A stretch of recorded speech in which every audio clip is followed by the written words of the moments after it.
student and the kind of student that the I Am initiative is meant to support. Adults in the workforce looking for an opportunity to earn a college credential in a specific amount of time, not too long, just right to have the right skills, and then get on to a high-demand, high-skilled job. Let's welcome Gabe Lance.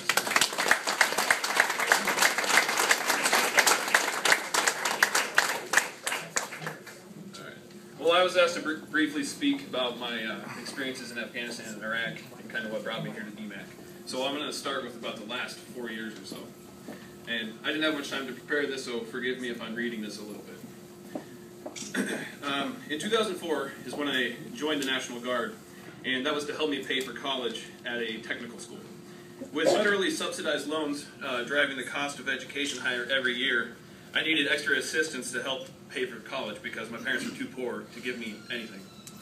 I graduated from that school on August 8th, 2008 with an associate's degree. 10 days later, I was mobilizing to go to the occupation in Iraq. I helped to run a Red Level internment facility for the next year and then proceeded to tear down the facilities after we had released or transferred the 25,000 Iraqi detainees to other internment facilities. I returned home in 2009 and got a job in my chosen career field, and about 9 months later, I was redeployed to the conflict in Afghanistan. I won't call Iraq or Afghanistan a war because Congress has never done their job and actually made a declaration of war, despite thousands of soldier deaths and civilian deaths in the decades that we've actually been there. I was in a mounted cavalry unit. We did security patrols around the Bagram Air Force Base and into the mountains of Afghanistan, the villages around there. One night on mission, I did injure my neck, which eventually led myself to being medevaced out of the country back to the United States. Since I'm National Guard, I got a little special treatment. I was able to come home and live at my house and see local doctors. And until the end of my medical discharge from the military, I was able to come here and go to school. I was, and still am, uncertain how my injury will affect my ability to work in my previous job when I return.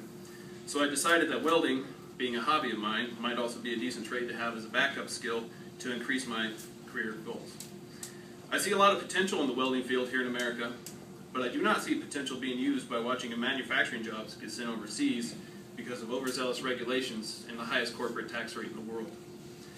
I want to get my certificate in anticipation of some major projects needing special and many times overlooked talents of us welders. For instance, the Keystone Pipeline. If or when the Keystone Pipeline ever gets underway, it could create hundreds of thousands of jobs, or more, building this nation-stretching pipeline.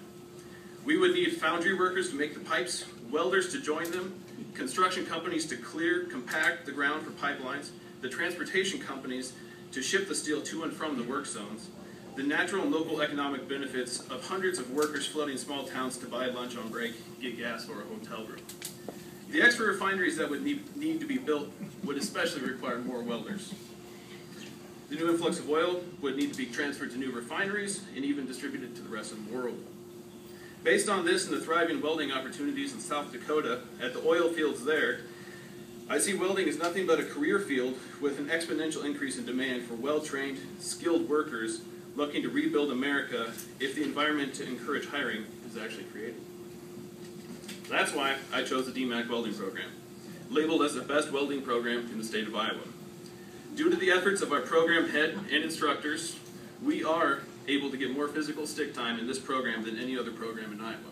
This is directly reflected in the constant flow of employers seeking DMAC welding students specifically. This is a direct reflection upon the quality of people we have here at DMAC, their efforts and dedication to providing a great education for us students. The Department of Labor didn't exist when this country was originally founded, because there's no delegated authority in the Constitution for such a thing at the federal level. However, the U.S. Congress was established, the U.S. Congress did establish the Department of Interior. That was in 1888. Later, the Bureau of Labor became an independent department, but lacked executive rank. It became a bureau again within the Department of Commerce and Labor, which was established February 15th, 1903. President William Howard Taft signed the March 4th, 1913 Organic Bill on his last day of presidency, establishing the Department of Labor as a cabinet-level department. Today we have a special guest from the Department of Labor, Seth Harris, Deputy Secretary. In 2009, Mr. Harris was appointed, and the Senate confirmed, to be the 11th United States Deputy Secretary of Labor.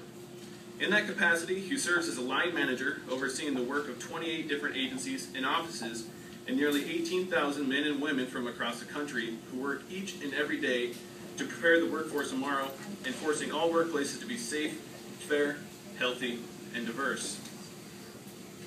The Deputy Secretary Harris' second tour of duty in the Department of Labor. Previously, he served as counselor to former Labor Secretary Robert Reich and led the department's policy shop under Secretary Alex Herman.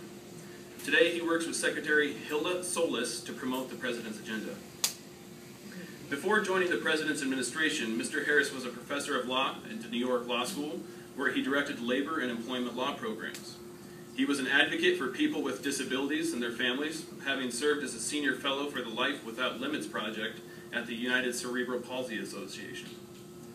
Next year, the Department of Labor will celebrate its 100th anniversary of fulfilling its mandate to foster, promote, and develop the welfare of working people, to improve their working conditions, and to enhance their opportunities for profitable employment. Today, Deputy Secretary and his colleagues are building on that mandate by supporting innovative job training programs like the one we are here to celebrate today. And, most importantly, by putting money, time, and commitment behind students like me. So please join me in welcoming Deputy Secretary of Labor, Seth Harris.